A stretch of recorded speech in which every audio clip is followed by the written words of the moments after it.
B6 news cable టీవీకి స్వాగతం.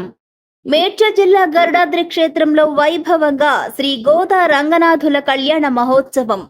ఉత్తర శ్రీ విల్లిపుత్తూరుగా పేరొందిన మేడ్చల్ జిల్లా గట్కేసర్ సర్కిల్ పరిధిలోని ఎదిలాబాద్ గరుడాద్రి క్షేత్రం భక్తి శ్రద్ధలతో పులకించింది. శ్రీ గోదా సమేత మన్నా రంగనాయక స్వామివారి వార్షిక బ్రహ్మోత్సవాల్లో భాగంగా ఆదివారం ఉదయం శ్రీ గోదాదేవి రంగనాయక స్వామివారి కళ్యాణ మహోత్సవం ఆలయ కళ్యాణ మండపంలో ఆలయ వంశస్థుల ఆధ్వర్యంలో అత్యంత వైభవోపేతంగా నిర్వహించారు. మంగళ వాయిద్యాలు, వేద మంత్రోచ్చరణలు, భక్తుల గోవింద నామస్మరణల మధ్య జరిగిన కళ్యాణ వేడుకలు భక్తులను ఆధ్యాత్మిక ఆనందంలో ముంచెత్తాయి. ఇక ఈ కార్యక్రమంలో మేడ్చల్ జిల్లా డీసీసీ అధ్యక్షులు తోటకూరు వజ్రేష్ యాదవ్ కుటుంబ సమేతంగా పాల్గొని స్వామివారికి పట్టు వస్త్రాలు, తలంబ్రాలు సమర్పించారు. ఈ మేరకు అతిథులకు అర్చక స్వామి పవనాచార్యులు అమ్మవారి ఆశీస్సులతో పాటుగా తీర్థ ప్రసాదాలను అందజేశారు. అనంతరం భక్తులకు అన్న ప్రసాద వితరణ నిర్వహించారు. కర్కటే పూర్వ ఫల్గున్యాం తులసీ కాననోద్భవాం పాండ్యే విశ్వంబరాం గోదాం వందే శ్రీరంగనాయకీం. శ్రీ గోదా సమేత మన్నా రంగనాయక స్వామివారి దేవాలయం, ఎదిలాబాద్ గ్రామం, ఘట్కేసర్ మండలం, మేడ్చల్ జిల్లా, తెలంగాణ రాష్ట్రం, భారతదేశం. శ్రావణ మాసం పాడ్యం నుంచి బ్రహ్మోత్సవాలు మొదలవుతాయి. అమ్మవారి తిరునక్షత్రం పుబ్బా నక్షత్రం తర్వాత కళ్యాణ మహోత్సవము, నాగుల పంచమి నాడు దివ్య విమాన రథోత్సవం, అంటే ఆగస్టు 17 దివ్య విమాన రథోత్సవం జరుగుతుంది. 18 ఆగస్టు 18 చక్రతీర్థం, తర్వాత 19 ఘటాభిషేకంతో బ్రహ్మోత్సవాలు ముగుస్తాయి. 7 రోజుల పాటు జరిగే బ్రహ్మోత్సవాల్లో అత్యంత వైభవంగా వివిధ రకాల సేవలు, అమ్మవారి పుట్టినరోజుకి అభిషేకము, కళ్యాణ మహోత్సవం, దివ్య విమాన రథోత్సవం ఇవన్నీ కూడా అంగరంగ వైభవంగా జరుగుతాయి. బ్రహ్మోత్సవాల తర్వాత స్వామి శయనించి అలా అలసటలో ఉంటారు. అప్పుడు అమ్మవారు బాధ్యత తీసుకొని చక్కగా వచ్చిన భక్తుల కోరికలు నెరవేరుస్తూ, ఆమె అమ్మ కదండి, ఆమె త్వరగా కోరికలు నెరుస్తుంది. అందుకే భక్తులందరూ వచ్చి బ్రహ్మోత్సవాల తర్వాత ముడుపులు కట్టిన ఎడలచో త్వరగా మీ కోరికలు నెరవేరుతాయని చెప్పేసి ఇక్కడ ప్రఖ్యాతి. శ్రావణ మాసం పాడ్యమి నుంచి బ్రహ్మోత్సవాలు తెలుపుతున్నాం. ధనుర్మాసం అత్యంత వైభవంగా జరుగుతుంది. సంక్రాంతి పండుగ రోజు గోదా కళ్యాణం జరుగుతుంది. దివ్య విమాన రథోత్సవం. మేము వంశపారంపర్య ధర్మకర్తలు. మేమే కాకుండా గ్రామస్తుల్లో చాకలి వాళ్ళు, పోయేవాళ్ళు వాళ్ళందరూ కూడా వారి వారి బాధ్యత అమ్మవారి సేవ చేసుకోవడం. ఈ బ్రహ్మోత్సవాలను అత్యంత వైభవంగా కవర్ చేస్తున్న మీడియా మిత్రులందరికీ, ప్రతి ఒక్కరికి పేరు పేరున ధన్యవాదాలు. మీడియా కాకుండా డిజిటల్ మీడియా వారు, యూట్యూబ్ ఛానల్ వారు, ఇన్స్టాగ్రామ్ వారు, వీరందరూ కూడా చక్కగా దేవాలయాన్ని, అమ్మవారి గురించి, విశిష్టత గురించి తెలియజేస్తున్నారు. వారందరికీ మనస్ఫూర్తిగా అమ్మవారి కృప ఎల్లప్పుడూ ఉండాలని మేము తెలియజేసుకుంటున్నాం. ఈరోజు కళ్యాణానికి ఈరోజు సుమారు 4,000 నుంచి 5,000 మంది దాకా కళ్యాణాన్ని వీక్షించారు.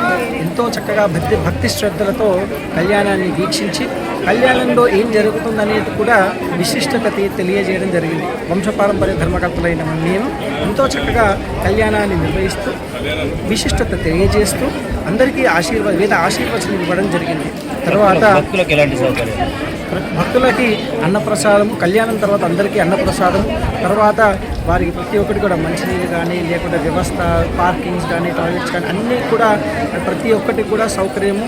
వారు ఎటువంటి ఇబ్బంది పడకుండా కళ్యాణాన్ని వీక్షించేటట్టు చేసి చక్కటి పూల బందితో టెంట్స్ వేసి వారికి ఎండ కొట్టకుండా, ఎటువంటి ఇబ్బంది కలగకుండా అన్ని సౌకర్యాలతో వారు ఆనందంగా కళ్యాణం తిలకించేటట్టు చేసి భోజనం చేసిన తర్వాత వారికి ఆశీర్వాదము, కంకణము ఇవన్నీ కూడా ఇవ్వడం జరుగుతుంది. తర్వాత సంతానము, వివాహం కోసం అమ్మవారికి దండం పెట్టున్న వారికి ప్రత్యేకంగా జీలకర్ర బెల్లము, కళ్యాణం తర్వాత జీలకర్ర బెల్లం కూడా ఇవ్వడం జరుగుతుంది. అలా గోదా రంగనాయక స్వామి దేవాలయం ఇంత పురాతనమైన దేవాలయం. గోదాదేవి సాక్షాత్తు భూదేవి అమ్మ పుట్టినరోజు అంటే అది ఈ ముల్లోకాల్లో, ఈ భూమి ప్రపంచంలో ఉన్న ప్రతి ఒక్కరూ చేసుకోవాల్సిన పండగ. అలా ఆండాళ్ తల్లి ఇక్కడ కొలువై ఎదిలాబాద్ గ్రామంలో మనము ఇంత దగ్గరగా, హైదరాబాద్ సిటీకి ఇంత దగ్గరగా దేవాలయం ఉంది. అమ్మవారు కోరిన కోరికలు తీరుస్తూ చక్కగా అందరికీ కూడా వారి యొక్క ఆయురారోగ్యం, ఐశ్వర్యము, ధనకనక పుత్ర పౌత్రాభివృద్ధిరస్తు అని అమ్మవారు దీవిస్తూ మనకి ఇలా ఈ ఎదిలాబాద్ గ్రామంలో కొలువై ఉంది. అందరూ కూడా రండి, తప్పకుండా అమ్మవారి రథోత్సవము, చక్రతీర్థము, తర్వాత మన ఘటాభిషేకం వీక్షించండి. మీరు ముడుపులు కట్టుకోవచ్చు. ఆగస్టు 22 నుంచి ముడుపులు కట్టుకోవచ్చు. అలా మీరందరూ కూడా ఆయురారోగ్యాలు ఉందని వంశపారంపర్య ధర్మకర్తలైన మేము కూడా అమ్మవారికి ప్రార్థిస్తూ ఓం శ్రీ గోదాయ నమః, శ్రీమతే రామానుజాయ నమః, ఆండాల్ దివ్య తిరువడిగలే శరణం.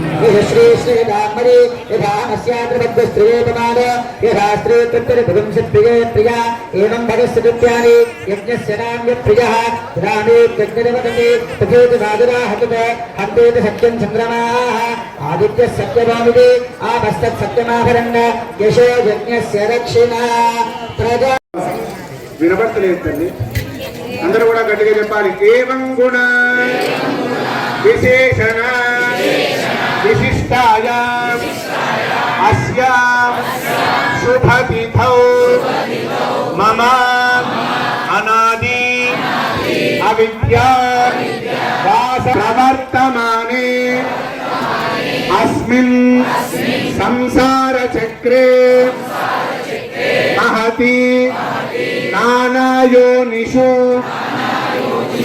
జనిత్వా కేనాపి భాగ్య విశేషేణ ఇదానీం మనుష్య జన్మ ప్రాప్తవతః మమ జన్మ ప్రభృతి ఏతత్ క్షణ మద్వంశానాం మాతృవంశానాం